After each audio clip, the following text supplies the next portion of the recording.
सस्यनदायते तत्पुरुषाय विद्महे वक्रतुण्डाय धीमहि तं विचिन्तयामि सन्ततम् महागणेश पञ्चरत्नमाधरेण योर्वहं प्रजल्पत प्रभातके हृदि स्मरं गणेश्वरम् अवगतामदोषतां सुसाहितीं सुपुत्रतां समाहिताय राष्ट्रभूतिमभ्युपैति सोचिरातु श्रीमन्महागणाधिपते नमः। यजमानस्य अनेक हृदयपूर्वक प्रार्थनापूर्वक नमस्कारान् समर्पयामि। మీ చేతిలో ఉన్న అక్షతలను స్వామివారి దగ్గర వేసి నమస్కారం చేసుకోండి. అలాగే మగవాళ్ళు అక్షతలు చేతిలోకి తీసుకోండి, ఆడవాళ్ళు వారి చేతిలో నీళ్లు కొంచెం వేయండి. ఇందాక సాంగాం సాయుధం సశక్తి పత్ని పుత్ర పరివార సమేతం లక్ష్మీనారాయణ స్వామి దేవతామావాహయామి స్థాపయామి పూజయామి. ఆ తమలపాకును పక్కన పెట్టేసి ఒక పుష్పం పట్టుకోండి. స్వామిం సర్వజగన్నాథ యావత్ పూజావసానకం తావత్వం ప్రీతి భావేన ప్రతిమేస్మిన్ బింబేస్మిన్ సన్నిధిం గురు. కళ్ళగద్దుకొని ఆ ప్రతిమ దగ్గర పెట్టండి. ఆ ప్రతిమకి కొంచెం గంధము కుంకుమ బొట్టుగా పెట్టండి. అలంకారార్థాయ మే అమివ గంధాః సుగంధాః స్వాక్షరై పూజితమస్తు.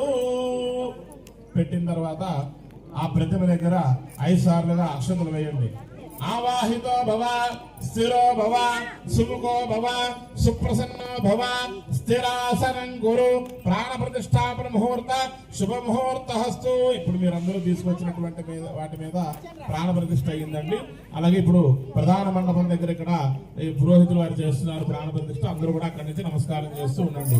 ఓం భూమిర్భూమ్నాదుర్నాంతరిక్షం హిత్వా ఉపస్థేతే దేవ్యదేగ్మన్నాథమన్నాధ్యాయాదే భూమి సంప్రోక్ష్య ఓం అభివస్త్రా సువస్నాను ఋషాభిదేనో సుతగా భూయమానాః అభిచంద్రా భక్తవేన హరణ్యాః యస్వామారధునా దేవసోమ వస్త్రం సంస్థాప్య ఓషధమనంతే సోమేన సహ రాజ్ఞాః ఓషధాన్ క్షిప్య కలసం గంగే జమునే చైవ గోదావరి సరస్వతి నర్మదే సింధు కావేరి జలేస్మిన్ సన్నిధిం కురు కలసస్యోపరి పంచగంగాన్ క్షిప్య కాండాత్ పరహంతే పరుషపరి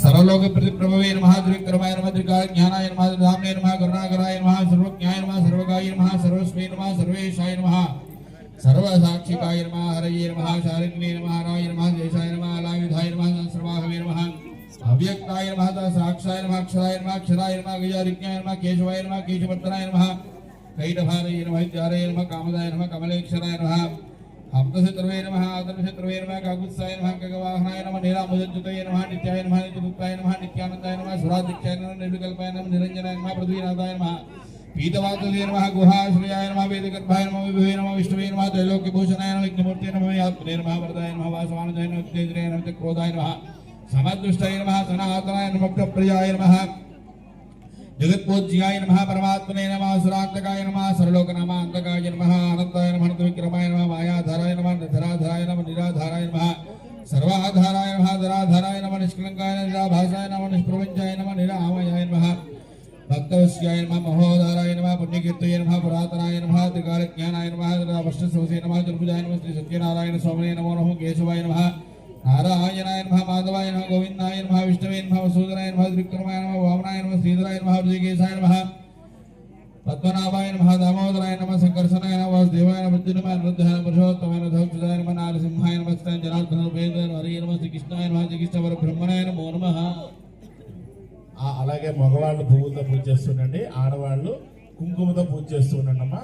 శ్రీమాత్రే నమః అనుకొని ఓం పద్మప్రియే పద్మిని పద్మహస్తే పద్మాలయే పద్మదలా యథాక్షి విశ్వప్రియే విష్ణుమనోనుకూలే తత్వాద పద్మం మయి సన్నిధిస్వ హేసా పద్మాసనస్థ విపులగడదని పద్మపుత్ర యథాక్షి నంబీరావర్తనాభి స్తనభరణమిత సుప్రవస్త్ర హర్తరీయ లక్ష్మీర్దివ్యే గజేంద్రైర్మణి గణగజువై స్నాపిత హేమకుంభైః నిత్యం సా పద్మహస్త మమోऽस्तु గృహే సర్వమాంగళ్యయుక్తాం లక్ష్మీ క్షీర సముద్ర రాజధానియాం శ్రీరంగదామేశ్వరీ దాసీభూత సమస్తదేవ వనితాం లోకైకదీపాంకురాం శ్రీమన్మంద కటాక్షరాబ్ధ విభవ బ్రహ్మేంద్ర గంగాధరాం త్వాం త్రైలోక్య కుటుంబినీం సరసిజాం వందే ముకుంద ప్రియాం శుద్ధ లక్ష్మీర్మోక్ష లక్ష్మీ జయ లక్ష్మీ సరస్వతి శ్రీ లక్ష్మీ వరలక్ష్మీశ్చ ప్రసన్నా మమ సర్వదా వరాంగసోపాసవ వేద వృద్ధాంకరైర్వహంతి కమలాసనస్తాం బాలార్పికోటి ప్రథమాంకునేత్రాం భజేహం మాం జగదీశ్వరీం త్వాం సర్వమంగళ మాంగళ్యే శివే సర్వార్థ సాధికే శరణ్యే త్రయంబకే దేవి గౌరీ నారాయణీ నమో పద్మీషు ధీమహి తన్నో లక్ష్మీ ప్రచోదయాతు. అలాగే కుంకుమ వేస్తూ కూడా ఆడవాళ్ళు ఎవరైనా లలిత సహస్రం వస్తే మొదటి 21 నామాలు నాతో పాటు చదువుకోవచ్చండి. ఓం ఐం హ్రీం శ్రీం శ్రీమాత్రే నమః. శ్రీమాతా శ్రీ మహారాజ్ఞి శ్రీమత్ సింహాసనేశ్వరి చిదగ్నికుండ సంభూత దేవకారి సముద్యత ఉద్యద్వాను సహస్రామ చతుర్బాహు సమన్విత రాగస్వరూప వాసాఢ్య క్రోధాకారాంకుశోజ్వల మనోరూపేషు గోదండ పంచతన్మాత్ర సాయక నిజామ పాపూర పంచ బ్రహ్మాండ మండల చంపకాశోక పురాణ సౌగంధి కహస్తిత పురవింద్ర శ్రేణి కణ కోడీర మండిత అష్టమేశ్వర విభ్రాజ కస్తరశోభిత ముఖచంద్ర కలంకాభ మృగుల విదేశక వదనస్వర మాంగళ్య గృహదో రణజిత్రిక వక్రలక్ష్మీ పరివాహ చలమి నావలోచన నవచంపక పుష్పాభ నాసా దండవిరాజిత తారాకాంత రస్కారి నాసా భరణవాసుర కర్మ మందిర ఏకత్త కర్ణపు వరమనోహర తాటమేగుల ఏవుదా అపరోడ ఉపమండల పద్మరాగశల ఆదర్శ పరిమా విగపాలభూః నవ విద్రుమ బింబశ్రీ నెక్కారి రత్నస్తద శుద్ధ విద్యాంకుర ఆకార ధృతిభక్తోజ్వల కర్పూర వీడి కామద సమాన వర్షదిగంతర ప్రథమశైల పుత్రీజ ద్వితీయం బ్రహ్మచారిణి తృతీయ చంద్ర ఘంటేతి కూష్మా నేతి చతుర్థిగం పంచమస్కందం ఆదేతి షష్ఠం కాచాయనేతి చ సప్తమం కాల రాత్రీతి మహాగౌరీదాష్టమం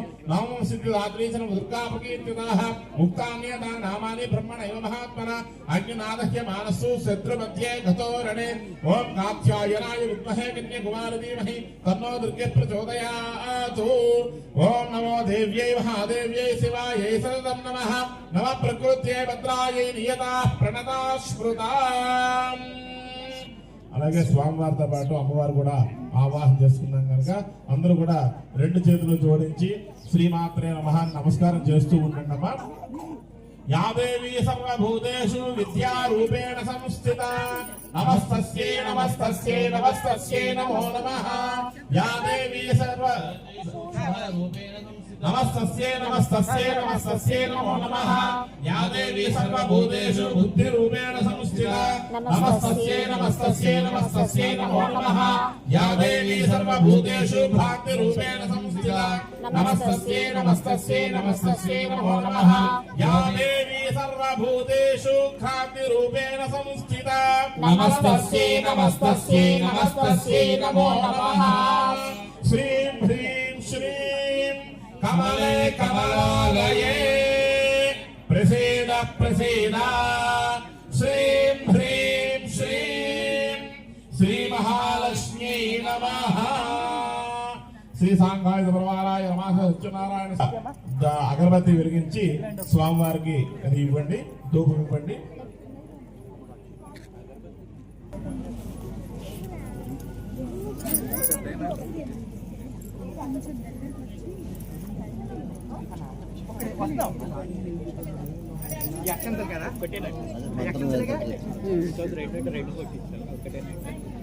స్వామివారికి ధూపం చూపించడం అలాగా మనస్పత్యం ఎదువ్యే నానా గంధేషు సంయుతం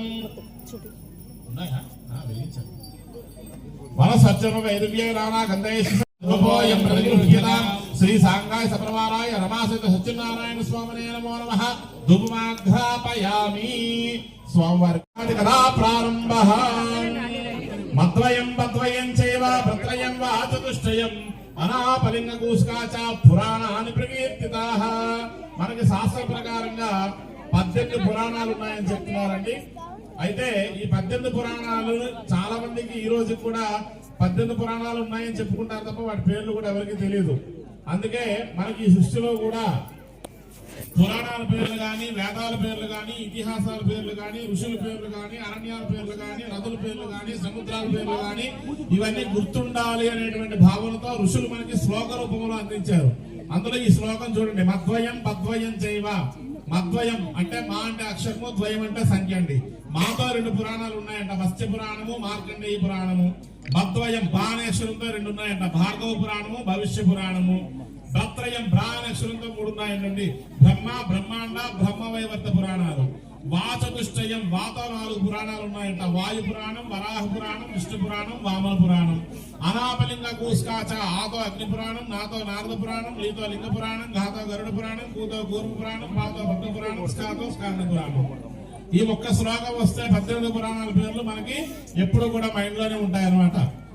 ఆ విధంగా ఒక్కొక్క పురాణము ఒక్కొక్క వైశిష్ట్యాన్ని తెలియజేయబడుతూ ఉంటే, స్కాంద పురాణం మాత్రము మన భూలోకంలో జన్మించినటువంటి మానవుల యొక్క జనన మరణాల వరకు కూడా చేసే అనేక దైవిక యజ్ఞ యాగాది కృతవులు, దాన ధర్మాది కృతవులు అన్నింటినీ కూడా తెలియజేస్తున్నారనమాట. అందులో భాగంగానే సత్యనారాయణ వ్రతం కూడా తెలియజేయబడింది. అయితే ఒకానొక సందర్భంలో మన కాశీ మహానగరంలో నైమిషారణ్యము అనేటువంటి ప్రదేశంలో తపోవనము అనేటువంటి ఒక భాగం కలదంట.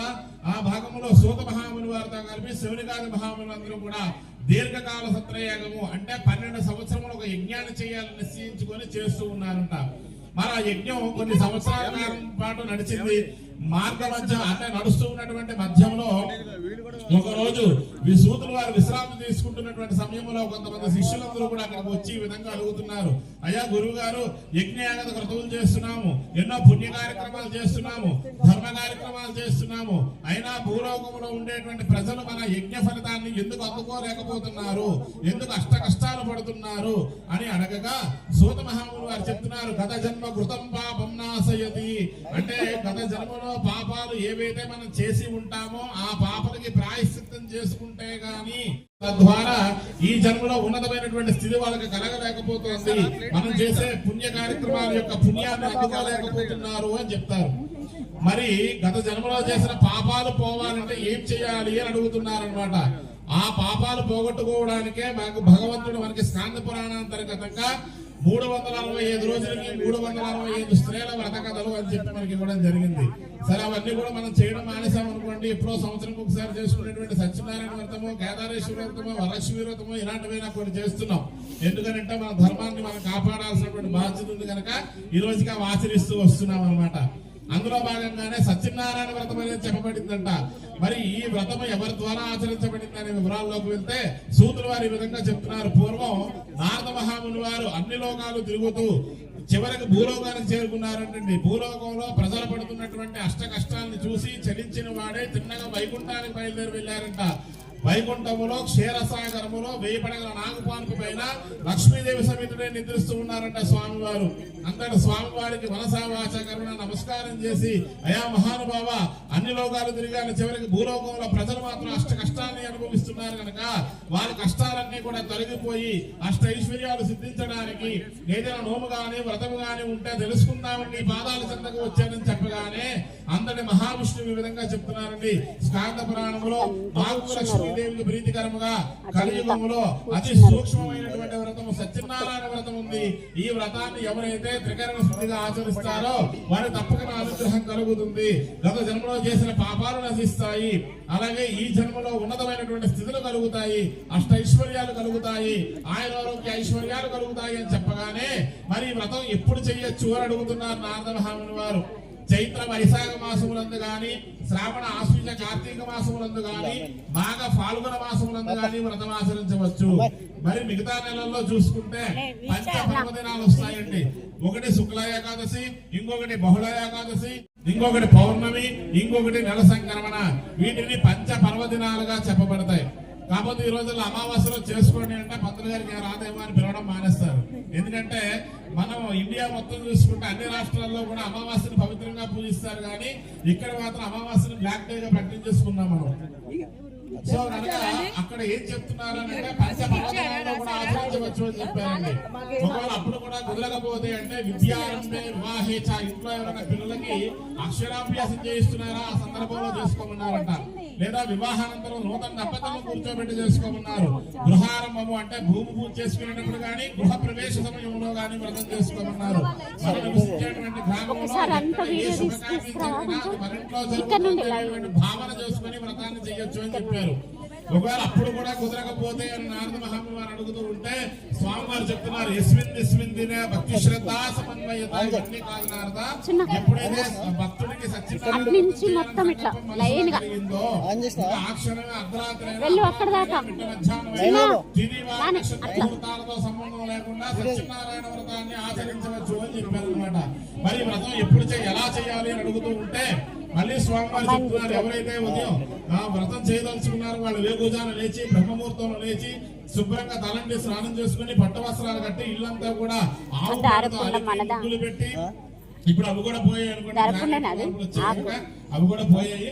కానీ పూర్వ రోజుల్లో ఏంటంటే ఆవు పేడతో అలికి ముగ్గులు పెట్టి అక్కడ స్వామివారికి ఇష్టమైనటువంటి అష్టదళ పద్మాన్ని మండపంగా ఏర్పరిచి లాస్ట్ తీసుకున్నాం అష్టదళ పద్మం మీద వ్రత పీఠను గాని వ్రత మందిరాన్ని గాని యథాశక్తిగా కూడా అలంకరణ చేసుకోవాలంట. ఎందుకనంటే శివుడికి అభిషేకం ఎంత ఇష్టమో అలాగే మహావిష్ణువుకి అలంకారం అంటే అంత ప్రీతి అనమాట. అలంకార ప్రియో విష్ణువు అన్నారు కనుక అన్ని చెట్లు మామిడి కొమ్మలు పుష్పాలు అన్ని కూడా వేసి మనం అలంకరణ చేసుకుంటాం అన్నమాట. చేసుకున్న తర్వాత అందులో బంగారంతో కానీ వెండితో కానీ రాగితో కానీ తొలకు శక్తి లేకపోతే ఒక మట్టితోటైనా ఒక కలశాన్ని ఏర్పాటు చేసుకోవాలి. ప్రాంతాచారంగా కలశంలో చాలా మంది బియ్యం వేస్తూ ఉంటారండి, కానీ కలశంలో నీళ్ళను మాత్రమే వేయాలి అని చెప్పారు. ఎందుకు వేయాలో అధ్యాయంలో చెప్పుకుందాం మనం. అలా వేసిన తర్వాత స్వామివారితో పాటు అమ్మవారు కూడా వస్తారు కనుక అమ్మవారికి కూడా జాకెట్ ముక్క ఫలము పుష్పము పసుపు కుంకుమ తాంబూలం ఇవ్వాలి కనుక ఆ కలశం పైన పెట్టేటువంటి పై భాగం లేకుండా జాకెట్ ముక్క కానీ పసుపు కుంకుమ బొట్టు కానీ అవన్నీ కూడా అమ్మవారికి ప్రత్యేకంగా భావన చేస్తే కలశం కింద భాగం అంతా కూడా స్వామివారిగా మనం భావన చేసుకుంటాము. మరి స్వామివారి పాదాల్లో గాని గోవు యొక్క పాదాల్లో గాని సమస్త జీవనదులు సంచరిస్తూ ఉంటాయి. అందుకే కలశంలో నీళ్లను వేసుకుంటే నదీ తీర ప్రాంతంలో చేసిన పుణ్య ఫలితం కలుగుతుంది అని మనకి శాస్త్రం అన్నమాట. అందుకే కలశంలో నీళ్లను మాత్రమే వేయాలి అని చెప్పుకుంటారు. అలా వేసిన తర్వాత ఆదిత్యాది నవగ్రహాలని ఇంద్రాదిష్ట దిక్పాలకుల్ని పంచలోక పాలకుల్ని బ్రహ్మాది విష్ణు సమస్త దేవతల్ని కూడా ఆవాహయామి స్థాపయామి పూజయామి అని ఆ మండపం మీద అందరినీ కూడా ఆవాహన చేసి అందరికీ షోడశ ఉపచారములతో అర్చన చేసి నాకు లక్ష్మీదేవికి ఇష్టమైనటువంటి గోధుమ ప్రసాదాన్ని నివేదన చేసి ఎవరైతే మనసా వాచ కర్మణ నన్ను ఆరాధిస్తారో వారి తప్పక నా అనుగ్రహం కలగడమే కాకుండా గత జన్మ కృతం పాపం నాశైంది, గత జన్మలో చేసిన పాపాలు నశించి ఈ జన్మ పాపకర్మలు కూడా తొలగి పుణ్య కార్యక్రమాలు ఆచరించడం కానీ ధర్మబద్ధమైనటువంటి కార్యక్రమాలు ఆచరించడం ద్వారా కానీ లేదా ధర్మబద్ధమైనటువంటి ఐశ్వర్యాన్ని పొందుతారు అని చెప్పి శ్రీ మహావిష్ణువు నారద మహాముని వారితో చెప్పగా అంతటి నారద మహాముని వారు తిన్నగా భూలోకానికి బయలుదేరి వచ్చారండి. మరి భూలోకంలో అతి పవిత్రమైనటువంటి నగరం కాశీ మహానగరం అంట. అటువంటి కాశీ మహానగరం చేరుకున్నారు. ముసలి బ్రాహ్మణ రూపంలో కూడా గంగా నది ఒడ్డులో ఒక చెట్టు కింద కూర్చొని విశ్రాంతి తీసుకుంటూ ఉన్నారంట నారద మహాముని వారు. శ్రీ స్కాంద పురాణే రమాసతి సత్యనారాయణ ప్రథమోధ్యాయ సమాప్తః. అయ్యా మీ చేతిలో ఉన్న నక్షత్రాలు ఆ స్వామివారి దగ్గర వేసి రెండే రెండు నక్షత్రాలు శిరస్సు మీద వేసుకోండి.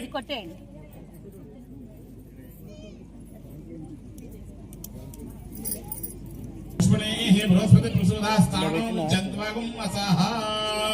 మళ్ళీ అందరూ కూడా అక్షతలు పట్టుకొని నమస్కారం చేసుకోండి. శ్రీ స్కాంద పురాణే రమాసతి సత్యనారాయణ స్వామినే నమో నమః. ప్రథమోధ్యాయ సమాప్తః ద్వితీయోధ్యాయ ప్రారంభః.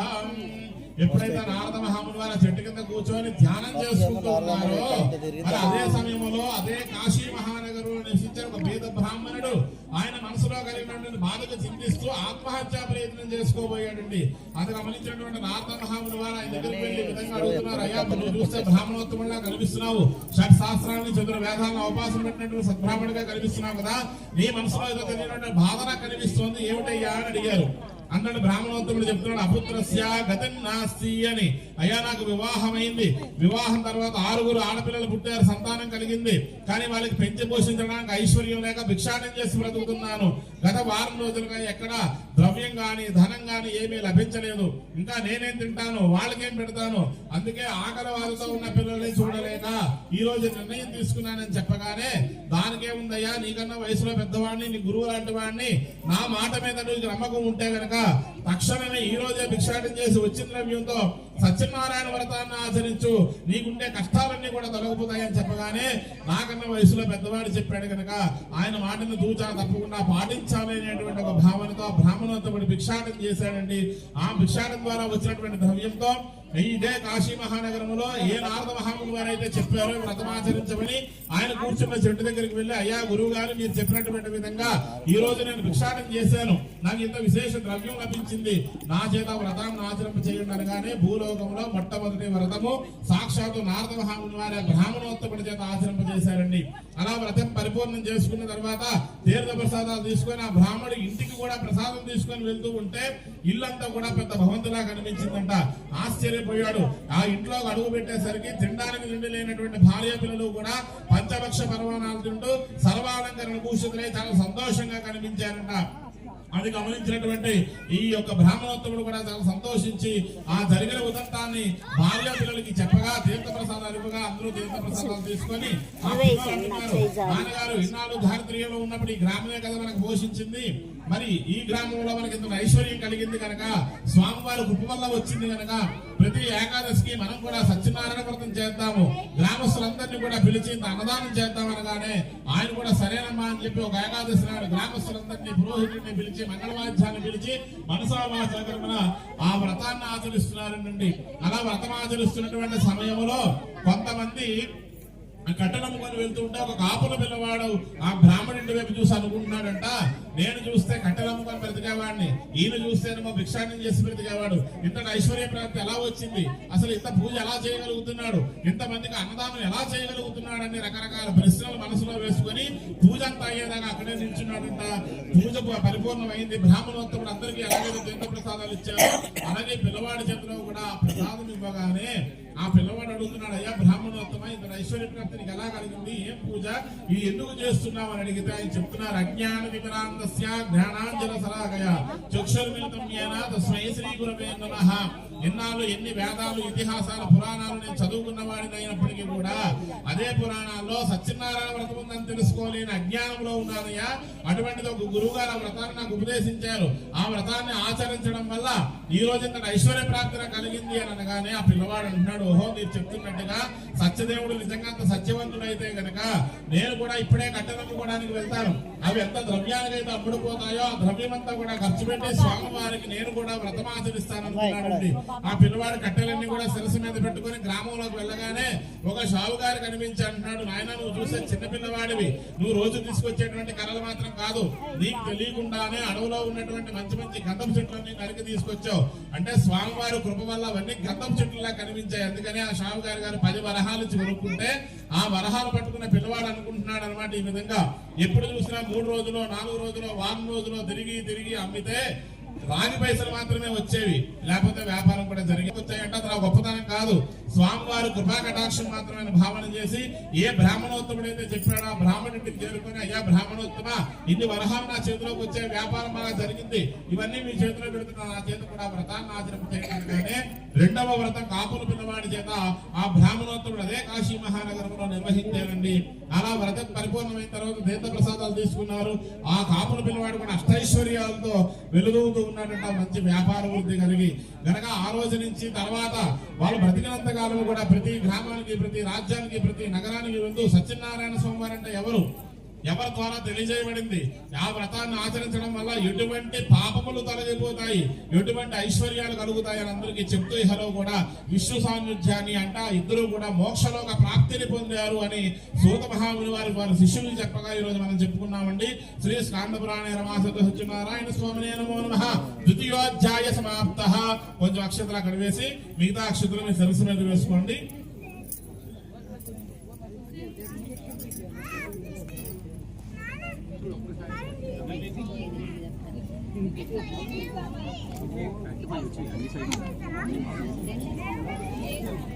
సత్యనారాయణ స్వామినే నమో నమః.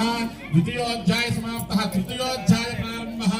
అయితే సూత మహాముని వారికి వాళ్ళ శిష్యులందరూ అడుగుతున్నారు, ఇంతవరకు బ్రాహ్మణుడు కాపులు పిల్లవాడు చేశారని చెప్తున్నారు కదా, ఇతర జాతుల వాళ్ళు ఎవరైనా యొక్క వ్రతాన్ని ఆచరించారా అని అడుగుతూ ఉంటే ఒక వైశ్యుడు అంటే ఒక వ్యాపారస్తుడు అలాగే ఒక క్షత్రియుడు అంటే ఒక రాజు కూడా వ్రతం ఆచరించారంట. ఏ విధంగా ఆచరించారో చెప్తారు, జాగ్రత్తగా వినండి అనే విధంగా చెప్తున్నారండి. పూర్వం ఒక గ్రామంలో సాధు అనేటువంటి షావుకారు నివసించేవారంట. ఆయనకి లీలావతి అనేటువంటి చక్కటి భార్య కూడా కలదండి. అయితే మన కాశీ మహానగరంలో గంగా నది పరివాహక ప్రాంతానికి అటువైపు ఇటువైపు అనేక సామంత రాజ్యాలు ఉంటాయంట. అందులో ఒకటి అంగరాజ్యము. ఆ రాజ్యాన్ని పరిపాలించేటువంటి మహారాజు గారు తుంగధ్వజ మహారాజు గారు అండి. ఆయనకు ఒక పేరు కూడా ఉల్కామక మహారాజు అని కూడా పిలుస్తారు. ఆ రాజ్యానికి వెళ్లి జాతిరాళ్ళు వజ్రాలు వైడూర్య మరకత మాణిక్యాలను ఏవైతే అంటామో అటువంటివన్నీ కూడా కొంచెం లెక్క అమ్ముతూ తిరుగు ప్రయాణమై 3 మాసాలకు ఒకసారి తన ఇంటికి వచ్చేవారంట వ్యాపారస్తుడు. అందులో భాగంగానే ఒక రోజు వేకుజాగా లేచి పడవల్లో ద్రవ్యమంతా ఎక్కించుకొని భార్యని పిలిచి, ఈ 3 మాసాలు నీకు కావలసినవన్నీ కూడా ఏర్పాట్లు చేశాను, నువ్వు కంగారు పడాల్సిన అవసరం లేదు, నీకు అన్ని సమకూర్చేసాను కనుక నువ్వు ఇంటి పట్టునే ఉండి ఇల్లంతా కూడా చెక్కబెట్టుకో, బయటకి ఎక్కడికి వెళ్లాల్సిన అవసరం లేదు, నేను 3 మాసాల వ్యాపారం ఇంటికి వస్తానని చెప్పి ఆవిడకి అన్ని జాగ్రత్తలు అప్పు చెప్పి ఇది మాత్రం పడవలో బయలుదేరి వెళ్ళిపోయారండి. అలా ప్రయాణం చేస్తూ ఉండగా నది అవతల ఒడ్డులో మహారాజు గారు సత్యనారాయణ వ్రతాన్ని ఆచరిస్తున్నారు. అదే షావు గారు దృష్టిలో పడింది అనమాట. ఆయన అంటున్నారు మనసులో, ఆయన చూస్తే మహారాజులో ఉన్నాడు కదా, మరి ఆయన ఏదైనా పూజలు చేస్తున్నాడు, అసలు మహారాజు గారికి నది ఒడ్డులోని ఇసుకలోని బురదలోని చేయాల్సిన కర్మ ఏం పట్టింది, ఆయన తలుచుకుంటే పెద్ద పెద్ద భవంతుల్లో చేయగలడు కదా అని రకరకాల ప్రశ్నలు వేసుకొని నది ఒడ్డుకి చేరుకున్నారంట ఆ షావు గారి. అయితే అదే సమయానికి వ్రతమంతా పరిపూర్ణమైంది. అందరికీ ఎలాగైతే తీర్థ ప్రసాదాలు ఇచ్చారో అలాగే ఈ యొక్క షావుగారి చేతిలో కూడా ప్రసాదం వేశారండి మహారాజు గారు. అయ్యా మహారాజా, ఇది ఏ పూజ, ఏ ప్రసాదం, ఎందుకు చేస్తున్నావు అని అడిగారండి. మొదటి అధ్యాయంలో బ్రాహ్మణుడు ఏ మాట చెప్పాడో ఈయన కూడా అదే మాట చెప్తున్నాడు. అపుత్రస్య గతి నాస్తి అని అన్నాడండి. ఆయనకు 6 ఆడపిల్లల సంతానం ఉండి పోషించడానికి ఐశ్వర్యం లేక ఇబ్బంది పడ్డాడు బ్రాహ్మణోత్తముడు. కానీ ఈయనకేమో అష్టైశ్వర్యాలు ఉన్నాయి కానీ అనుభవించడానికి పుత్ర సంతానం లేదంట. అటువంటి పుత్ర సంతానం కోసం ఎన్నో యజ్ఞాలు, యాగాలు, ప్రతిష్టలు, అలాగే దాన ధర్మాది క్రతువులు అన్ని ఆచరించారు. చివరికి ఫలితం మాత్రం శూన్యం. నీ నోట సత్యనారాయణ స్వామి వారి మహిమను తెలుసుకునేవాడిని.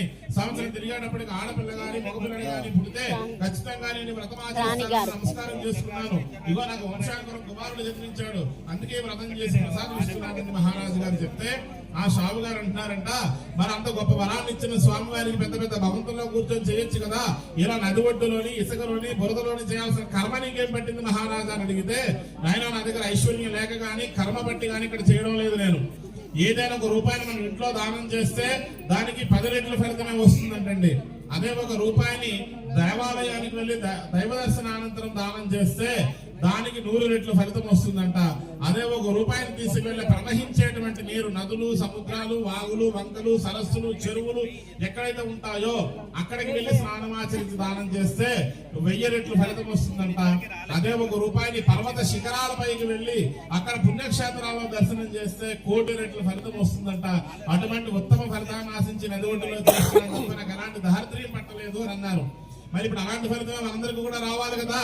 అందుకనే కలశంలో నీళ్లు వేసి మనం చెయ్యి పెట్టించి గంగే చిమనే చేవ గోదావరి సరస్వతి నర్మదే సింధు కావేరి జలేస్మిన్ సన్నిధిం కురు కావేరీ తుంగభద్రా చ కృష్ణ వేణ్యా చ గోతమి భాగీరథీ విఖ్యాతాః పంచగంగా ప్రకీర్తితః కలశస్యోపరి పంచగంగా నిక్షిప్య. అప్పుడు మనం ఏదైతే చెప్పుకుంటున్నామో గంగా, యమున, సరస్వతి, తుంగభద్ర, కృష్ణ, గోదావరి వంటి జీవనదులు అక్కడెక్కడో లేవు. మేము స్వామివారికి పెట్టుకున్నటువంటి కలశంలో నీటి రూపంలో ప్రవహిస్తున్నాయి అనేటువంటి భావన మనం చేసుకుంటే నదీ తీర ప్రాంతంలో చేసిన పుణ్యమే మనకు కూడా కలుగుతుంది. అందుకే కలశంలో నీళ్ళను మాత్రమే వేయాలి అని మన కథలో చెప్పబడింది అనమాట. ఆ విధంగా ఆయన ఉత్తమ ఫలితాన్ని ఆశించి చేస్తున్నానని చెప్పగానే ఇంకా షావు గారు అనుకుంటున్నారంటే ఇంకే ప్రశ్న వేయకుండా, వ్యాపారం ఇప్పుడు కాకపోతే ఎప్పుడైనా చేయొచ్చు, ధనం ఇప్పుడు కాకపోతే ఎప్పుడైనా సంపాదించవచ్చు, మాకు కూడా చాలా కాలంగా సంతానం లేదు, ఈ ప్రసాదం తీసుకువెళ్ళి మా ఆవిడ కనుక ఇస్తే చాలా సంతోషిస్తుందని చెప్పి తిరుగు ప్రయాణం ఇంటికి వచ్చేసారండి షావు గారు. ఆవిడ అడుగుతోంది, ఏమండి 3 మాసాల కన్నా రానున్నారు కదా, అలా వెళ్ళి ఇలా వచ్చారు, ఏమైందండి అని అడిగితే, ఏమీ లేదు, రాజుగారికి పుత్ర సంతానం కలిగితే సత్యనారాయణ పూజ చేస్తామనుకున్నారంట. ఆయనకు పుత్ర సంతానం కలిగింది స్వామివారి అనుగ్రహం వల్ల. ఈ రోజు వ్రతం చేసుకున్న ప్రసాదం నాకు ఇచ్చారు, ఈ వ్యాపారం ఇప్పుడు కాకపోతే ఎప్పుడైనా చేసుకోవచ్చు, మనకు కూడా సంతానం లేదు కనుక ప్రసాదం నీ చేతిలో వేద్దామని వచ్చానని అనగానే చాలా సంతోషించి ఇద్దరు కూడా తీర్థ ప్రసాదాలు తీసుకొని వాళ్ళ దగ్గర ఉండే కొన్ని రాగి పైసల్ని పసుపు కొమ్మల్ని ముడుపుగా కట్టి వాళ్ళ ఇంట్లో దీపారాధన చేసి దేవుడి దగ్గర పెట్టుకున్నారంట. పెట్టుకొని ఇద్దరు కూడా కోరుకుంటున్నారు స్వామివారికి, అయ్యా మాకు కూడా చాలా కాలంగా సంతాన ప్రాప్తి లేదు కనుక మాకు కూడా సంవత్సరం తిరిగేటప్పటికి ఆడపిల్ల గాని మగపిల్లవాడు గాని ఎవరు జన్మించినా తప్పక ఈ వ్రతాన్ని ఆచరిస్తాము అని అనుకున్నారండి. ఇంకా స్వామివారి యొక్క అనుగ్రహం వల్ల సంవత్సరం తిరిగేటప్పటికి ఒక ఆడపిల్లకి జన్మనిచ్చారంట వారిద్దరు కూడా. మరి అమ్మాయి ఎలా ఉంది అని అంటే, అమావాస్య నుండి పౌర్ణమి వరకు కూడా చంద్రుడు దినదినాభివృద్ధి చెంది పౌర్ణమి రోజు ఎంత అందంగా కనిపిస్తుందో అంతటి కళగా కనిపిస్తుందంట అమ్మాయి. అందుకే వేద పండితుల అమ్మాయికి కళావతి అనేటువంటి నామధేయం చేశారండి. మరి నామకరణ మహోత్సవంలో భార్య అడుగుతుంది, ఏమండి వ్రతం చేద్దామండి అని అంటే, ఉన్న డబ్బులంతా పుట్టికే ఖర్చు అయిపోయిన దగ్గర చిల్లిగమ్మ కూడా లేదు. అయినా పండితులు చెప్తున్నారు కదా, విద్యారంభే వివాహే చ 5వ సంవత్సరం వచ్చినప్పటికీ ఆడపిల్లకైనా మగపిల్లడికైనా అక్షరాభ్యాసం చేయించాలి కనుక ఆ సందర్భంలో చేద్దామని అన్నాడు. నిజమే అనుకున్నది, మళ్ళీ స్వామివారి దగ్గర ముడుపు కట్టి పెట్టుకుందండి. 5వ సంవత్సరం వచ్చింది అమ్మాయికి, గురుగారిని పిలిపించారు, అక్షరాభ్యాసం చేయిస్తున్నారు. ఆ సమయంలో భార్య అడుగుతుంది, ఏమండి ఇప్పటికైనా వ్రతం చేద్దామండి అని అంటే, మనకి పుత్ర సంతానం లేదు, లేక పుట్టినటువంటి సంతానం అమ్మాయి కనుక ఈ అమ్మాయికి అన్ని విద్యాపుత్రులు నేర్పిస్తారు 3 సంవత్సరాల్లో. 3 సంవత్సరాల తర్వాత తిరిగి ఇంటికి వచ్చినప్పుడు 8వ సంవత్సరం అంటే పూర్వం ఇంట్లో ఉదయం వెళ్ళి వాలంటీర్గా చేస్తుంది. ఇప్పుడు మనం ఏంటంటే ఉదయం వెళ్ళి సాయంత్రం వచ్చి మనం కూడా సగం పాడు చేసేస్తున్నాం పిల్లల్ని, అవునా కదా అండి? ఎందుకంటే మనకు అనేక పనులు ఉంటాయి. ఆ పనులు ఉన్నప్పుడు ఏం చేస్తాము, వాళ్ళు ఏడుస్తున్నారనో వాళ్ళకి అది ఇవ్వాల్సి వస్తుందనో ఇది ఇవ్వాల్సి వస్తుందనో ఇవన్నీ ఎందుకని చెప్పి ఒక ఫోన్ ఇచ్చేస్తాం. వాళ్ళు చిన్నప్పటి నుంచి ఫోన్ పట్టుకుని పెరుగుతున్నారు. తెల్లవారి ఒక కొద్ది ఏళ్ళు అయిన తర్వాత అమ్మ కొంగు లేదు, నాన్న చెయ్యి లేదనమాట. వాళ్ళు ఏం పెట్టుకొని పెరుగుతున్నారు, ఫోన్లు పెట్టుకొని పెరుగుతున్నారు. మనం అలా తయారు చేసేసాం. కానీ పూర్వ రోజుల్లో కాదు. 3 సంవత్సరాలు కూడా గురుకులాన్ని పంపించేవారు. గురుకులంలోనే వాళ్ళు తిరిగి వచ్చినా రాకపోయినా మా పాప ఏమైంది, మా అబ్బాయి ఏమయ్యాడని అడిగేవారు కాదండి. ఎందుకు 15 ఏళ్ల క్రితం చదువులు కూడా అంతే. స్కూల్కి వెళ్తే ఒక దెబ్బ కొట్టి చెప్పేవారు. అందుకనే అలా దెబ్బల కాసి చదువుకున్న వాళ్ళందరూ ఈ రోజు మంచి మంచి ఆఫీసులు అయ్యారు, మంచి మంచి బిజినెస్ మ్యాన్లు అయ్యారు, అన్ని అయ్యారు. ఇప్పుడు కొడితేనేమో తిరిగి కేసులు పెడుతున్నాం. మన విద్యా వ్యవస్థ అలా అయిపోయింది. మనమే తయారు చేస్తామండి అవన్నీ కూడా. వాటి కోసం ఇప్పుడు చెప్పుకోవాల్సిన అవసరం లేదు, అందరికీ తెలిసినటువంటి నగ్న సత్యాలు అవన్నీ. కానీ పూర్వ రోజుల్లో 3 సంవత్సరాల్లో గురుకులానికి వెళ్ళినటువంటి అమ్మాయి అన్ని విద్యలు నేర్చుకుని తిరిగి గురువు గారు తీసుకొచ్చి తండ్రి చేతిలో పెడితే అప్పుడు తండ్రి గారు అంటున్నారంట, నాకు ఒక అల్లుడిని కూడా వెతికి పెట్టండి అని అడిగాడు. మరి ఎలాంటి వాడు కావాలి అంటే, నాకన్నా రూపవంతుడై ఉండాలి, గుణవంతుడై ఉండాలి, వ్యాపార లక్షణాన్ని కలిగి ఉండేటువంటి వాడై ఉండాలి, అన్నిటికన్నా మించి నాకు ఇల్లరకం వచ్చేటువంటి వాడై ఉండాలి అని అనగానే ఒకనొక గ్రామంలో ఒక పిల్లవాడిని వెతికి, నాయన వీళ్ళు 4 సంతానం, ఆఖరి వాడు, అందరికీ వివాహాలు అయ్యాయి, ఈ పిల్లవాడు నీకు అన్ని విధాలా సరిపోతాడు, నీకు ఇల్లరకం రావడానికి ఒప్పుకున్నాడు అనగానే ఒక రోజు శుభ్రవాంశం ముహూర్తం ఏర్పాటు చేసి రాత్రి సమయంలో వివాహం జరిపిస్తూ ఉన్నాడండి ఆ తండ్రి. ఆ సమయంలో భార్య అడుగుతుంది, ఎవరిని కనీసం ఇప్పుడైనా సరే మనం సత్యనారాయణ వ్రతం ఆచరిద్దాం ఉదయం లేవగానే అంటే, అసలు నీకు బుద్ధుందా లేదా? ఎప్పుడు చూసినా దేవుడు రాముడు పూజలు పురస్కారాలు తప్ప ఇంకో జాస లేదా? అల్లుడు ఇల్లరికం రావాలని కోరిక నెరవేరింది, కానీ వాడు మంచివాడా చెడ్డవాడా, ఉంటాడా పోతాడా, వ్యాపారం చెయ్యగలడా చెయ్యలేడా, ఇవన్నీ నేను పరీక్షించాలి కనుక ఉదయం లేవగానే అల్లుడు గారికి కొంత ద్రవ్యం ఇచ్చి నాతో పాటు వ్యాపారాన్ని తీసుకొని వెళ్తాను. 3 మాసాల్లో నేను ఇచ్చిన ధనానికి సొంత తెలివితేటలతో 4 రెట్లు ధనం సంపాదించి తిరిగి నాతో పాటు వస్తే అప్పుడు చూద్దామని అన్నారు. అప్పుడు కూడా చేద్దామని అనలేదండి. ఇంకా స్వామివారికి ఇచ్చి దుఃఖం కలుగుగా అని చెప్పించారనమాట. ఎప్పుడైతే మామాళ్ళు ఇద్దరు కూడా పడవలో ద్రవ్యం ఎక్కించుకొని బయలుదేరి వెళ్ళిపోయారో వాళ్ళిద్దరికి సాగనంపి తిరిగి ఇంటికి వచ్చారు. సాగనంపడం తెలుసు కదండి, ఈ రోజుల్లో మనం భాషలు చెప్పారంటే సెండ్ ఆఫ్ నుంచి వచ్చినప్పుడు సెండ్ ఆఫ్ ఇవ్వడం అంటాం. అలా భార్య తల్లి కూతురు ఇద్దరు కూడా భర్తలిద్దరిని కూడా పంపించి తిరిగి ఇంటికి వచ్చారంట. ఇంటికి వచ్చేసరికి ఇల్లంతా కూడా అగ్నికి ఆహుతైపోయింది స్వామివారి యొక్క శాపం వల్ల. కట్టుబట్టలతో రోడ్డును పెట్టారు. మాధవ కమలం భిక్షాటం చేస్తూ బ్రతుకుతున్నారంట. ఒక చెట్టు కింద నివాసం ఉన్నారంట. మరి మామారుళ్ళు ఏమైనా సుఖపడుతున్నారా అంటే, రాజుగారి యొక్క ధనాగారంలో 2 దొంగలు పడ్డారంట. దొంగలు చూడడానికి షావుకారులో అల్లుళ్ళ కనిపించారంటండి.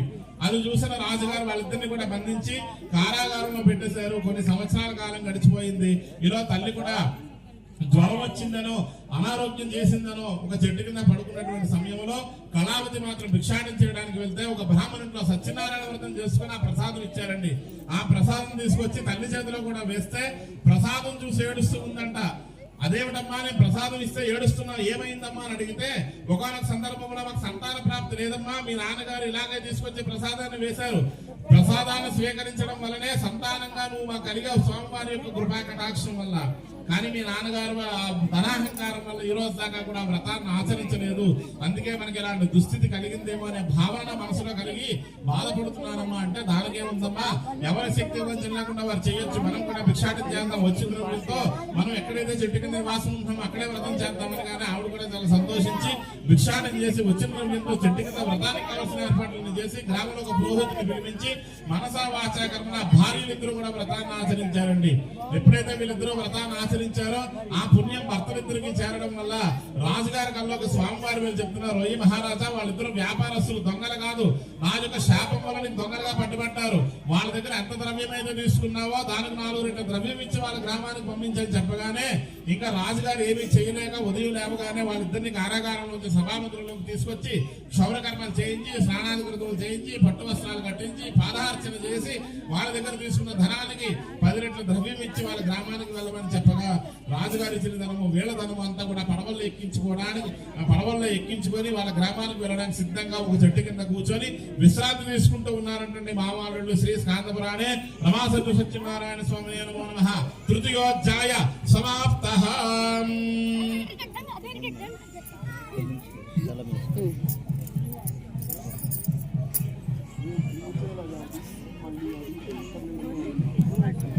అధ్యాయ సమాప్త చతుర్థోధ్యాయ ప్రారంభ. ఎప్పుడైతే మా వాళ్ళు అలా వినడానికి సిద్ధంగా ఉన్నారో అక్కడ మహావిష్ణువు అనుకుంటున్నారంట వీళ్ళిద్దరూ భార్యలు చేసిన పుణ్యాన్ని మూట కట్టుకొని వెళ్తున్నారు తప్ప వీళ్ళగా ఎలాంటి పుణ్యాన్ని ఆచరించలేదు. సరి కదా, భగవన్నామస్మరణ కూడా మర్చిపోయారు. సరే నేనే వీళ్ళు గుర్తు చేసి వస్తానని చెప్పి దైవం మానుష రూపేణ భూలోకానికి ఆ షావు గారి అల్లుడు ఉన్న దగ్గరికి మా మానవ రూపంలో వచ్చారంటే ఒక సాధువు రూపంలో వచ్చి విధంగా అడుగుతున్నారంట. అయ్యా నువ్వు చూసే వ్యాపారస్తుల్లో ఉన్నావు కదా, నేను చూసే వేద బ్రాహ్మణుని ఒక సాధువుని నాకు సత్యనారాయణ వ్రతం చేయాలని సంకల్పం కలిగింది.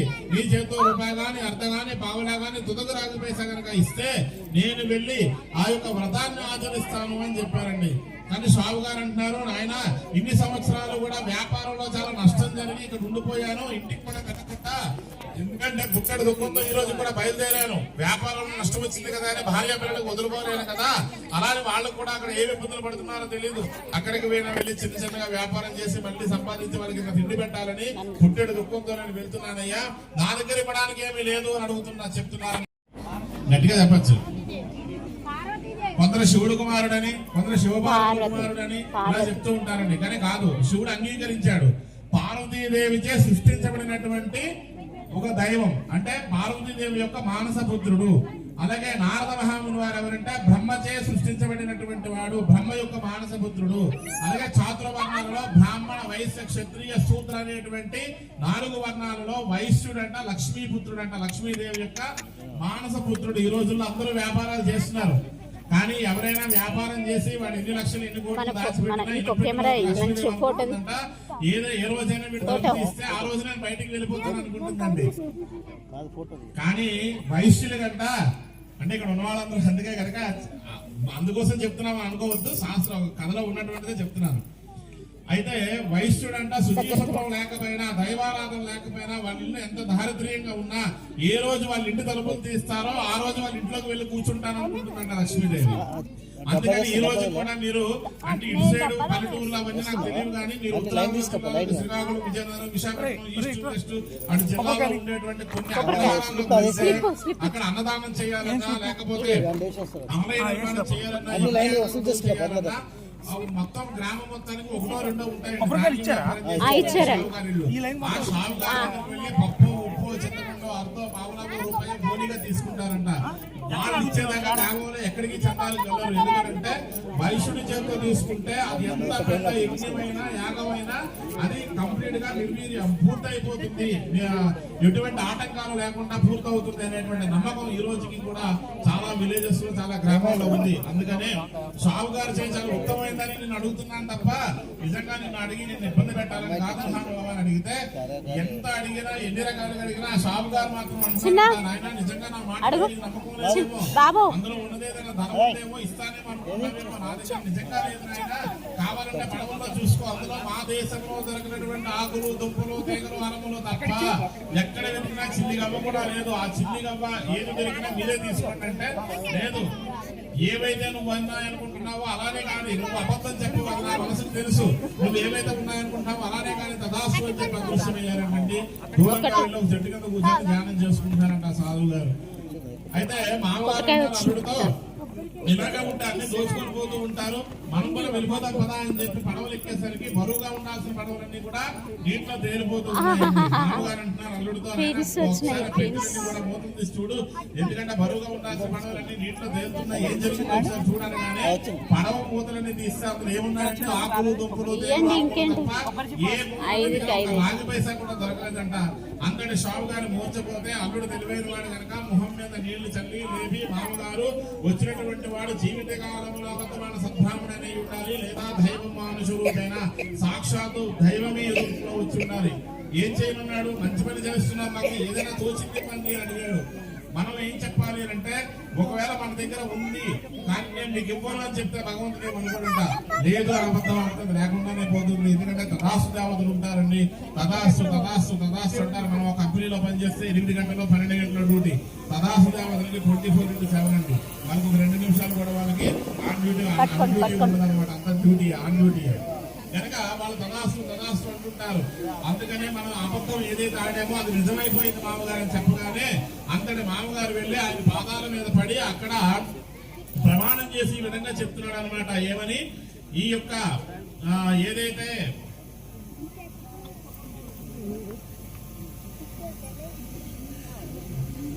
అయితే ఈ యొక్క ఎవరైతే తదాసు దేవతలు ఉంటారనమాట, ఈ తదాసు దేవతల వల్ల మామగారు ఆయన పాదాల మీద ప్రమాణం చేసి ఈ విధంగా చెప్తున్నారు, నువ్వు నా మామూలైనటువంటి బ్రాహ్మణువో సాధువో కాదు ఆయన, సాక్షాత్తు శ్రీమన్నారాయణుడివే మానవ రూపంలో వచ్చి అడిగినట్టున్నావు, అయినా నేను ఇవ్వలేదు, గ్రహించలేకపోయాను, నా తప్పిదాలన్నింటినీ కూడా మన్నించి నా ధనాన్ని కనుక నాకు ఇప్పించినట్లయితే అంగరంగ వైభవంగా సత్యనారాయణ వ్రతాన్ని నేను ఆచరిస్తాను అని ప్రమాణం చేయగానే అమ్మయ్య ఇప్పటికైనా గుర్తొచ్చింది, ఇంకా చేస్తానులే అని చెప్పి ఇంకొక అవకాశం ఇద్దామని తదాస్తు నాకు దృశ్యమయ్యాలండి. యథావిధిగా పడవలో ద్రవ్యం అంతా కనిపించింది, బయలుదేరి వెళ్తూ భార్యా పిల్లలకి గౌరవం పంపించారు, మేము వ్యాపారం ముగించుకు వస్తున్నాం, మీరు హారత బెల్లం తీసుకురండి అని. కానీ కబురు అందుకునే సమయానికి తల్లి కూతురు ఇద్దరు కూడా చెట్టు కింద కూర్చొని సత్యనారాయణ వ్రతాన్ని ఆచరిస్తున్నారు అనమాట. తల్లి అంటోంది, అమ్మా నువ్వు చిన్నపిల్లవు కదా, నువ్వు వెళ్ళి వ్రతాన్ని పరిపూర్ణం చేసుకో, నేను వెళ్ళి వాళ్ళిద్దరిని తీసుకొస్తానని తల్లి గారు వెళ్ళిపోతే పిల్ల అనుకుంటోంది, చిన్నప్పుడు ఎప్పుడో వివాహం అయింది, పెద్ద అయిన తర్వాత నా భర్త ఎలా ఉంటాడో చూడాలనేటువంటి కోరిక నాకు ఉంటుంది కదా, మరి అమ్మే వ్రతాన్ని చేసుకుని నన్ను పంపించచ్చు కదా అని మరి విధాన ఆలోచనలన్నీ కూడా మనసులో పెట్టుకుని భగవంతుడు వ్రతాన్ని దూషించి సగంలోనే ఆపివేసి భర్తను చూడాలనే కోరిక నదిబొడ్డుకు వచ్చేస్తుందండి. ఎప్పుడైతే భగవంతుడు వ్రతాన్ని దూషించిందో స్వామివారి కోపాగ్నికి గురైంది కనుక పడవ నదిబొడ్డులోనే మునిగిపోయింది. అది చూసినటువంటి కళావతి కూడా ఆత్మహత్య ప్రయత్నం చేసుకోబోతూ ఉంటే ఆకాశవాణి రూపంలో లక్ష్మీదేవి పలుకుతుంది అనమాట. ఈ విధంగా, అమ్మా కళావతి, నీ భర్త క్షేమంగా ఉన్నాడు, నీ భర్తకేమీ జరగలేదు, కానీ నీ భర్తను చూడాలనే కోరికతో నువ్వు భగవంతుడి యొక్క వ్రతాన్ని దూషించి వచ్చినందుకు నీకు దుస్థితి కలిగింది, అందుకే నువ్వు వెళ్ళి వ్రతాన్ని పరిపూర్ణం చేసిరా అమ్మా అని చెప్పగానే అమ్మాయి మళ్ళీ వెళ్ళి ఆత్మ సాష్టాంగ నమస్కారాన్ని చేసుకొని తండ్రిగా తల్లిదండ్రులు ఇద్దరికి అలాగే భర్త గారికి ప్రసాదం పట్టుకొని వస్తే అందరూ క్షేమంగా కనిపించారండి. అప్పుడు గ్రామస్తుల్ని, పురోహితుల్ని, రాజుగారిని, మంగళవాద్యాలు అందరినీ కూడా నదిఒడ్డుగా పిలిపించుకొని ఆ యొక్క షావుగారి కుటుంబం కూడా అంగారంగ వైభవంగా చిల్లి గబ్బ కూడా వాళ్ళ కోసం పిలుచుకోకుండా మొత్తం స్వామివారికి ఖర్చు పెట్టి సత్యనారాయణ వ్రతాన్ని ఆచరించారంట. అది మొదలుకొని పోగొట్టుకున్న అష్ట ఐశ్వర్యాలు తిరిగి పొంది వ్యాపార వృద్ధి కలిగి పిల్ల పాపలతో వంశవృద్ధి కలిగి ఆచంద్రారకము కూడా వంశవృద్ధి కలిగి చివరికి వారు కూడా అంటే మోక్షలోక ప్రాప్తిని పొందారు అని సూత మహాముని వారి శిష్యులు చెప్పగా ఈ రోజు మనం చెప్పుకున్నాం. శ్రీ స్కాంద పురాణ సత్యనారాయణ స్వామినే నమో నమః. చతుర్థోధ్యాయ సమాప్తః. కొంచెం అక్షతులు అక్కడ వేసి మిగతా అక్షతులు మీ శిరస్సు మీద వేసుకోండి. సూత మహాముని వారి శిష్యులందరూ అడుగుతున్నారు, చేశారు వీళ్ళు చేశారని చెప్తున్నారు కదా, వ్రతానికైనా స్వామివారి ప్రసాదానికి కూడా ఏమైనా మహిమ ఉందా అని అడిగితే, ఓ ఎందుకు లేదు చెప్తాను జాగ్రత్తగా వినండి ఈ విధంగా చెప్తున్నారు. ఒకనొక రాజ్యానికి చంద్రకేతు అనేటువంటి మహారాజు గారి కన్నా తండ్రి వల్లే పరిపాలించారు. చాలా మంచి రాజుగారు అయినప్పటికీ కూడా ఆయనకి చిన్న దురలవాటు ఉంది. ఏమిటంటే ప్రతిరోజు కూడా వేటకి జంతువులు వేటాడేందుకు అడవులోకి వెళ్ళేవారు అనమాట. అదే క్రమంలో ఒకరోజు వేకువజాన లేచి మంత్రి గారి దగ్గర అనుజ్ఞ తీసుకొని రాజుగారు ఒక్కరే బయలుదేరి వెళ్ళారండి. మిట్ట మధ్యాహ్నం అవుతుంది, ఎక్కడ చూసినా ఒక పక్షి కానీ జంతువు కానీ ఏమీ లభించలేదన్నమాట. మరి రాజులకి ఒక పట్టుదల ఉంటుంది, ఏదో ఒకటి తీసుకుంటే గానీ ఇంటికి వెళ్ళరు అని. అందుకనే ఎండ తీవ్రత ఎక్కువగా ఉంది కనుక సాయంత్రం మళ్ళీ వేట ప్రారంభిద్దాము, అంతవరకు విశ్రాంతి తీసుకుందామని ఒక చెట్టు కింద కూర్చొని విశ్రాంతి తీసుకుంటున్నారంటండి ఆ యొక్క మహారాజు గారు. అదే సమయంలో కొంతమంది గొల్లపిల్ల వాళ్ళందరూ కూడా పశువులు కాచుకుంటూ వచ్చి ఈ విధంగా మాట్లాడుకుంటున్నారు. ఎక్కడ చూసినా వ్రతాలు చేస్తున్నారు, నోములు చేస్తున్నారు, వ్రతాలు చేస్తున్నారు, అలాగే దైవ కార్యక్రమాలు చేస్తున్నారు, అన్నదానాలు చేస్తున్నారు, మనకు ఎవరు పిలవడం లేదే, మనకు మాత్రం వెళ్ళాలని ఉంటుంది కదా అని బాధపడుతూ మాట్లాడుతూ ఉంటే ఒక పిల్లవాడు అంటున్నాడు, దానికే ఉందిరా, మనకు తోచిన విధంగా మనం కూడా ఇక్కడ పూజా కార్యక్రమాలు చేసుకుందాం అనగానే పశువులన్నింటినీ కూడా చెట్లు కట్టివేసి దూరంగా కనిపించిన ఒక చెరువులో స్నానం ఆచరించి ఆ చెరువులో దొరికినటువంటి బంక మట్టి, జిగురు మట్టిని తీసుకొచ్చి ఒక మర్రి చెట్టు కింద 2 బొమ్మలుగా తయారు చేసి పెట్టుకున్నారంట. ఆ బొమ్మలకి లక్ష్మీ విష్ణు నామధేయం చేశారండి. ఇసుకను మండపంగా వేసుకున్నారు, మర్రి ఆకుల్ని తమలపాకులుగా వేసుకున్నారు, మర్రి ఓడల్ని వక్కలుగా వేసుకున్నారు, మర్రి పళ్ళని పసుపు కొమ్ములుగా వేసుకున్నారు. ఒక మట్టి గుండలో సగం నీళ్లు నింపి అందులో పంచపల్లవములు, మామిడి, రావి, నేరేడు, జువ్వి, ఉసిరి చెట్లు తీసినటువంటి పచ్చ కొమ్మలను నిక్షేపం చేసి ఒక చెట్టు నుంచి తీసినటువంటి కొబ్బరి బొండాన్ని కూడా పైన పెట్టుకొని దాని మీద పై మీద వస్త్రంగా సమర్పించారంట. ఇంకొక మట్టి గుండలో దుప్ప పిండి అంతటినీ కూడా ఏరి ప్రసాదంగా ఉడకబెట్టి ప్రసాదం చేసి ముందు స్వామివారికి పెట్టారంట. కానీ వాళ్ళు చదువు లేకపోయినా ఏమీ లేకపోయినా చూడండి ఎంత జ్ఞానం ఎంతలో. మనకన్నా పెద్దవాళ్ళు ఎవరైనా కనిపిస్తే వాళ్ళకి ప్రసాదం ఇచ్చిన తర్వాత మనం తీసుకుందాము అని ఆలోచన చేసి చుట్టూ వెతుకుతూ ఉంటే రాజుగారి దర్శనం కనిపించిందండి. వాళ్ళు అనుకుంటున్నారు అనమాట, ఓహో ఎంత అదృష్టమో, ఈ రోజు వ్రతం చేయడం ఏమిటి, స్వామివారి అనుగ్రహం వల్ల మనకు రాజదర్శనం కలగడం ఏమిటి అని అనుకున్నారు. అంటే రాజుగారిని చూసే అధికారం వాళ్ళకు ఉంటదా అండి అంటే ఉండదంట. ఖచ్చితంగా కొన్ని సందర్భాల్లో మాత్రమే రాజుగారి దర్శనం కనిపిస్తుంది. ఏమిటా సందర్భాలు అంటే ప్రతి సంవత్సరం ఉగాది రోజు పంచాంగ శ్రవణానంతరం కూడా గ్రామ పర్యటనకి పంట పొలాలు చూడడానికి రాజుగారు రాణి గారు ఆ రథం మీద బయలుదేరి వెళ్తూ ఉంటే ప్రతి ఇంట్లోంచి బయటకు వచ్చి ఒకసారి వాళ్ళని చూసి నమస్కారం చేసుకునేవారంటండి. ఇదొక సందర్భం అయితే. లేదంటే రాజుగారి కన్నా మనం ధనబలంలో గాని దాన ధర్మంలో గాని లేకపోతే బల ప్రదర్శనలో గాని గొప్ప వాళ్ళం అయి ఉండాలంట. అది గ్రామస్తులందరూ కూడా మాట్లాడుకోవాలి. మాట్లాడుకోవాలి. అలా మాట్లాడుకున్న ప్రతి మాట రాజుగారి చెవులో పడాలి. అలా పడిన ప్రతి మాట ఆయన మనసులోకి తీసుకోవాలి. అలా తీసుకున్న ప్రతి దానిని ఆయన అనుకోవాలి, నాకన్నా గొప్పవాడి రాజ్యంలో ఉన్నాడా, ఒక్కసారి వాటిని నేను చూడాలి అని రాజుగారు అనుకుంటే గానీ రాజదర్శనం లభించదంట. లేదు అంటే ఇంకా సులభమైనటువంటి పద్ధతిలో రాజదర్శనం దొరుకుతుందంటే ఏమిటి, వ్రతం చేస్తేనా? కాదంటండి. ఆ రాజ్యంలో ఎక్కడైనా నేరం గాని దోపిడీ గాని దొంగతనాలు గాని చేస్తే చాలా ఈ రెండిటి కన్నా ముందుగా దర్శనం దొరుకుతుందంట, ఎక్కువసేపు దొరుకుతుందంట. అంటే అలాంటి సందర్భాల్లో దొరికేటువంటి రాజదర్శనం మనకి లభించింది అని అంటే అది కేవలం సత్యనారాయణ స్వామి వారి అనుగ్రహం మాత్రమే అని భావన చేశారంట. ఆ రాజుగారి దగ్గరికి వెళ్ళి, అయ్యా మాకు తోచిన విధంగా మేము పూజ చేసుకున్నాం, ఎవరైనా పెద్దవాళ్ళకి ప్రసాదం ఇద్దామనగానే మీ దర్శన భాగ్యం మాకు లభించింది, దయచేసి ప్రసాదాన్ని స్వీకరించండి అని చెప్పి పెట్టారంట.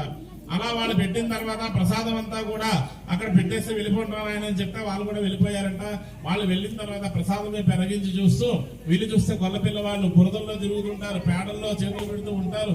స్నానం చేశారో చేయలేదో తెలియదు. వాళ్ళు పూజ చేయడం ఏమిటి, నాకు ప్రసాదం ఇవ్వడం ఏమిటి, మహారాజుని నేను దుప్పబెట్టి ప్రసాదం తినాలా, చీచి అంటూ కట్టకంతో నెట్టివేసి ఆయన తెచ్చుకున్న గుర్రం పైన బయలుదేరి వెళ్ళిపోతూ ఉంటే స్వామివారి యొక్క శాపం వల్ల ప్రసాదాన్ని దూషించాడు కనుక స్వామివారి శాపం వల్ల ఆయనకి ఇద్దరు మాయవడులు ఒళ్ళంతా రక్తశక్తమే ఎదురయ్యారంటండి.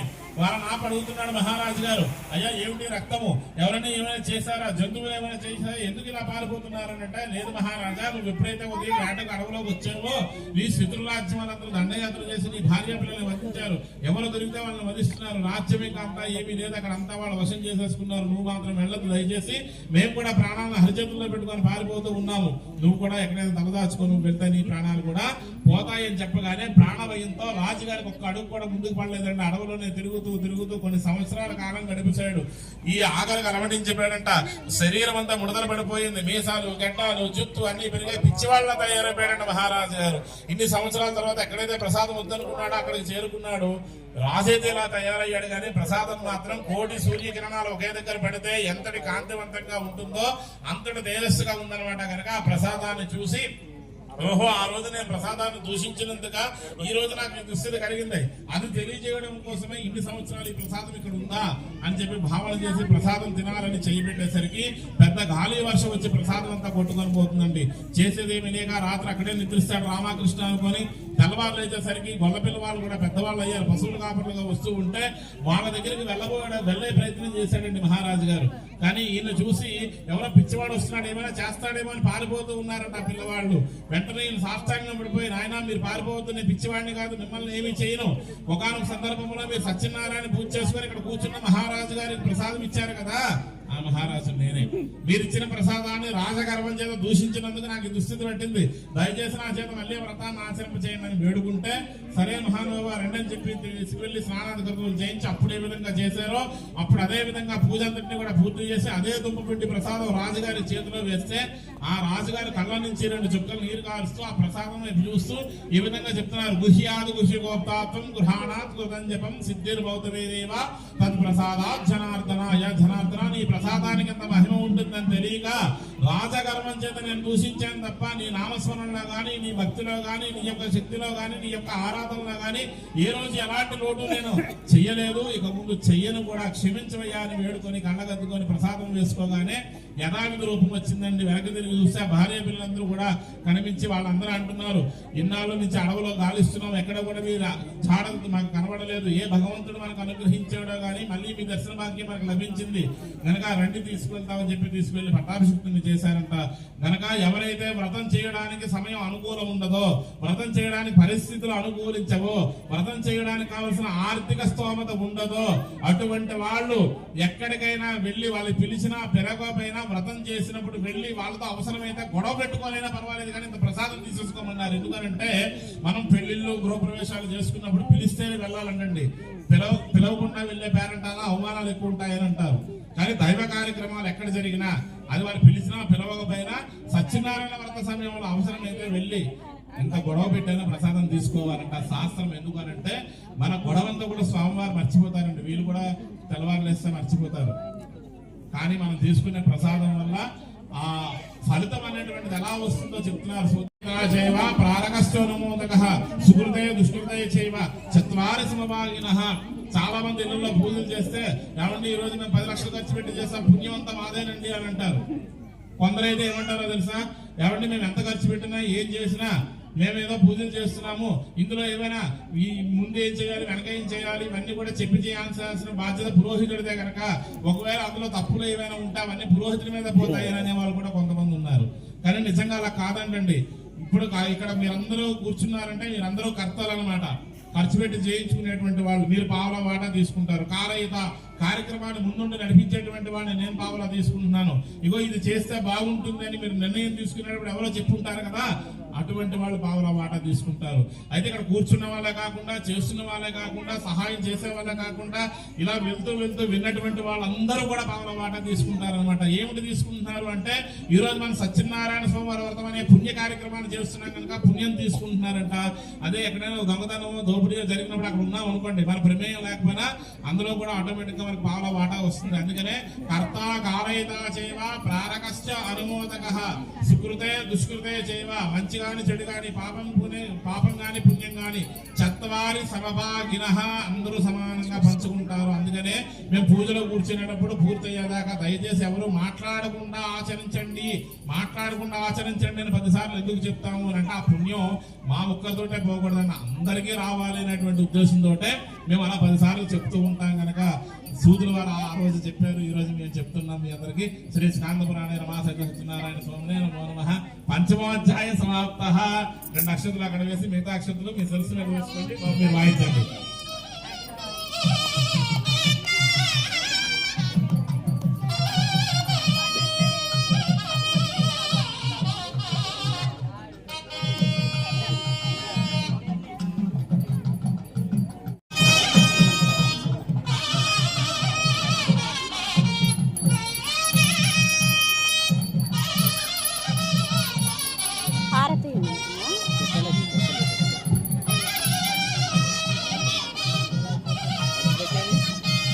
స్థానమసి 5 సార్లు స్వామివారికి అలా చూపించండి.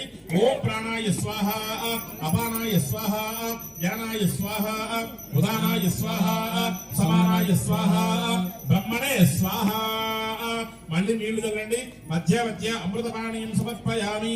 అమృతాభిధానమసి ఉత్తరాభూషణం సమర్పయామి. హస్తో ప్రక్షాళయామి, పాదో ప్రక్షాళయామి, ముఖ శుద్ధ్యర్థం. మళ్ళీ అక్కడ తమలపాకులు వక్కులు.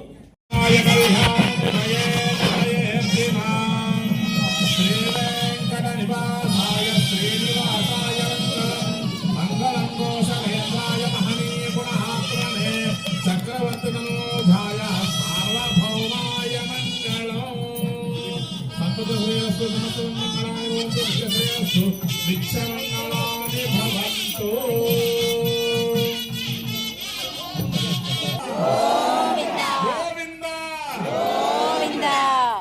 నుంచి అలాగా నేను చదవను, నాతో పాటు మీరు అరవరు. ఏది అరిచినా ఈ పూటే. ఇంకో గంట పోయిన తర్వాత నన్ను కూడా చేయించేస్తారు. పాపం కూర్చున్నారు సోమవారి గారు ఇక్కడ. అందుకనే ఇప్పుడే అరవాలి ఏది అరిచినా సరే. ఏడుకొండలవాడ వెంకటరమణ గోవింద, ఆపద ముక్కులవాడ అనాథరక్షగా